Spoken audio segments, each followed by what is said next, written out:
Kantheru MPTC Valaparla కల్ప గారి ఇంటికి వచ్చి వారి కుటుంబాన్ని పరామర్శించడం జరిగింది. జగన్మోహన్ రెడ్డి గారి ఆదేశాల మేరకు మేమందరం ఇక్కడికి రావటం జరిగింది. ఈ తాడికొండ నియోజకవర్గపు ఇన్ఛార్జ్ అయినటువంటి డైమండ్ బాబు గారి నాయకత్వంలో కల్పన గారిని, వారి కుటుంబ సభ్యుల్ని, మిగతా అరెస్ట్ అయి రిమాండ్లో సబ్ జైల్లో ఉన్నటువంటి వారి కుటుంబాలను పరామర్శించాలనే ఉద్దేశంతో మేము ఇక్కడికి రావటం జరిగింది. కల్పన గారు వైఎస్ఆర్ కాంగ్రెస్ పార్టీ ఎంపీటీసీ సభ్యురాలు. ఆమె మీద 307 కేసుని పోలీసు వారు రిజిస్టర్ చేశారు. ఆమెను అరెస్ట్ చేసి కోర్టులో ప్రొడ్యూస్ చేశారు. కోర్టు వారు రిమాండ్ చేశారు. బెయిల్ అప్లికేషన్ మూవ్ చేశాం. త్వరలో ఆమెకు బెయిల్ వస్తుందని ఆశిస్తున్నాం, ఆమెతో పాటు ఇంకా ముగ్గురు కూడా. అయితే ఇవాళ ఈ ఉదంతం అంతా 25వ తారీఖు నుంచి ఈ రోజు వరకు జరుగుతున్నది చట్ట వ్యతిరేకంగా జరుగుతున్నటువంటి అంశాలు. ఎవరు చట్ట వ్యతిరేకంగా చేస్తున్నారు అంటే ఈ తెలుగుదేశం వాళ్ళు, జనసేన వాళ్ళు, లేదా ఇతరత్ర వేరే పార్టీల వాళ్ళు చేస్తుంటే అది వేరే అంశం. చట్టాన్ని కాపాడవలసిన వాళ్ళు, లా అండ్ ఆర్డర్ను కాపాడవలసినటువంటి పోలీసు వారే చట్ట వ్యతిరేకంగా ప్రవర్తిస్తున్నారు. ఇది దురదృష్టకరమైనటువంటి అంశం. కల్పన గారి మీద కేసు పెట్టారు, 307 అక్రమమైన కేసు. సరే, దాన్ని మేము న్యాయస్థానాల్లో తేల్చుకుంటాం. 25వ తారీఖును పెట్టారు, అరెస్ట్ చేయలేదు. కానీ 3 రోజుల క్రితం తెల్లవారుజామున 3:30 గంటలకు వచ్చి దౌర్జన్యంగా ఆమెను తీసుకెళ్లారు. ఇది చట్టం అనుసరించి ప్రవర్తిస్తున్నటువంటి పోలీసులు చేయవలసినటువంటి పని కాదు. వారు ఏం చేయాలా? చట్టం ఏం చెప్తుంది, సుప్రీంకోర్టు ఏం చెప్తుంది అంటే సూర్యాస్తమయానికి ముందు, సూర్యోదయాన్ని తర్వాత మాత్రమే మహిళల్ని, నన్ను మిమ్మల్ని ఎప్పుడూ అరెస్ట్ చేయొచ్చు, మహిళల్ని అప్పుడు మాత్రమే అరెస్ట్ చేయాలని చెప్పింది. వీళ్ళు ఎప్పుడు అరెస్ట్ చేశారు? 3:30 గంటలకు అరెస్ట్ చేశారు. పోనీ 3:30 గంటలకు అరెస్ట్ చేశామని కోర్టులో చెప్పారా? కోర్టులో మాత్రం 6:30కి సూర్యుడు ఉదయించిన తర్వాత అరెస్ట్ చేశామని చెప్పారు. అంటే ఏంటి? పోలీసు వారు న్యాయ వ్యవస్థకి అబద్ధాలు చెప్తున్నారు, అసత్యాలు చెప్తున్నారు. మీకు నాకు చెబితే పర్వాలా, న్యాయ వ్యవస్థకే అసత్యాలు చెప్పే స్థాయికి పోలీసు వ్యవస్థ దిగజారిపోయింది. ఇది దుర్మార్గం. సరే, కేసు 307 పెట్టొచ్చా పెట్టకూడదా? అది కూడా చాలా క్లియర్. 307 అంటే ఏంటి? చంపడానికి ప్రయత్నం చేశారని.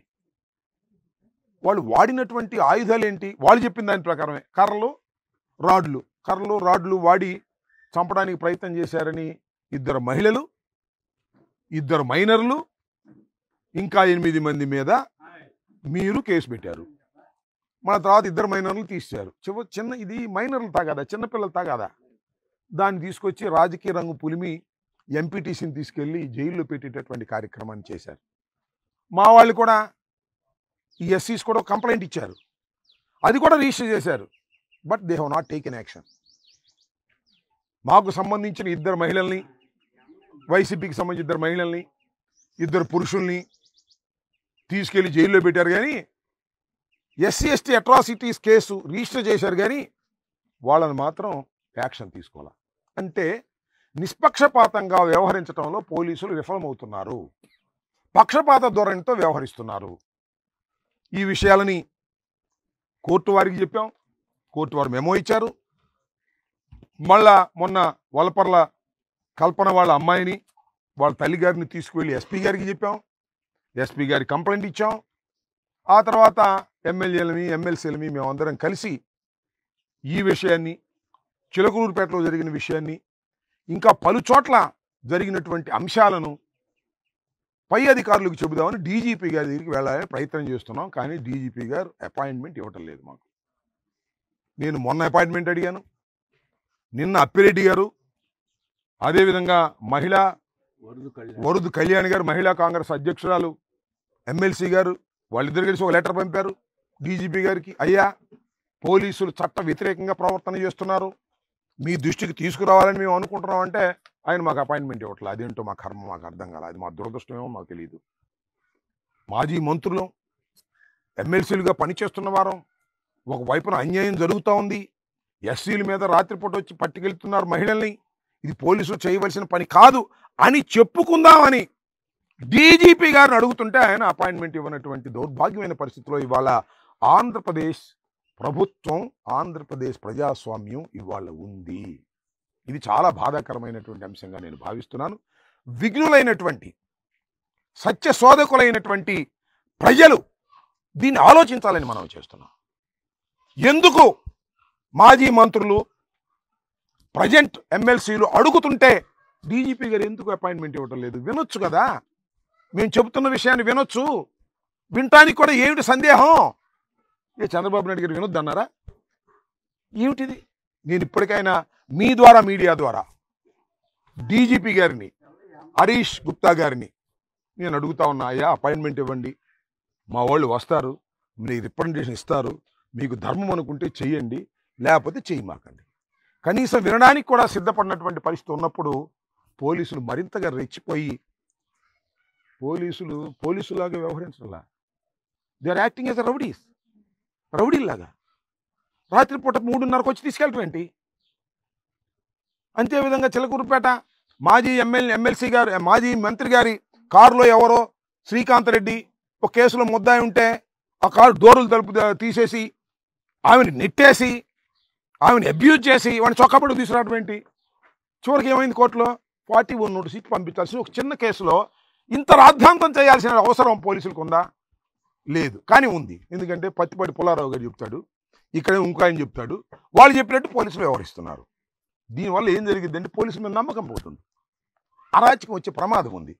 ఈ విషయాన్నే మేము డీజీపీ గారికి చెప్పాలని ప్రయత్నం చేస్తుంటే వారు మాకు అపాయింట్మెంట్ ఇవ్వట్లా.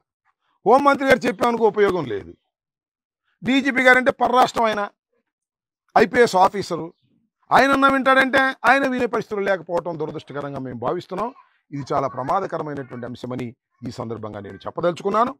ఇవాళ వలపర్ల కల్పన గారికి కానీ, వారి కుటుంబ సభ్యులకు కానీ, వారితో పాటు అరెస్ట్ అయినటువంటి కడవ ముగ్గురు కానీ, మహాలక్ష్మి గారు ఒక ఆమె, ఇంకా ఇద్దరు లేదు, ఇంకా అరెస్ట్ కావలసిన వాళ్ళు కానీ, వీళ్ళందరికీ కూడా జగన్మోహన్ రెడ్డి గారి తరఫున మేము చెప్తున్నాం. ఆయన మాకు చెప్పి పంపించారు, పార్టీ మీకు అండగా ఉంటుంది, ధైర్యంగా ఉండండి, కష్టాలు కలకాలం ఉండవు. మనం ఇప్పటికే సంవత్సరం అయింది, ఇంకా 4 సంవత్సరాలు, చివరి సంవత్సరం ఏమి ఉండదు, 3 సంవత్సరాలు మాత్రమే. 3 సంవత్సరాల తర్వాత ఉల్టా సీదా అవుతుంది, మళ్ళా మనం అధికారంలోకి వస్తాం. ఏ విధమైన భయం పడాల్సిన అవసరం లేదు, కొద్దిగా ఇబ్బందుల్ని ఓర్చుకోండి అని ఈ సందర్భంగా చెబుతూ వారికి ధైర్యం చెప్పే నిమిత్తం మేమందరం కలిసి వచ్చామని, జగన్మోహన్ రెడ్డి గారి ఆదేశాల మేరకు మేము కలిసి వచ్చామనే విషయాన్ని మీ అందరికీ హృదయపూర్వకంగా తెలియపరుస్తున్నాం. ధన్యవాదాలు.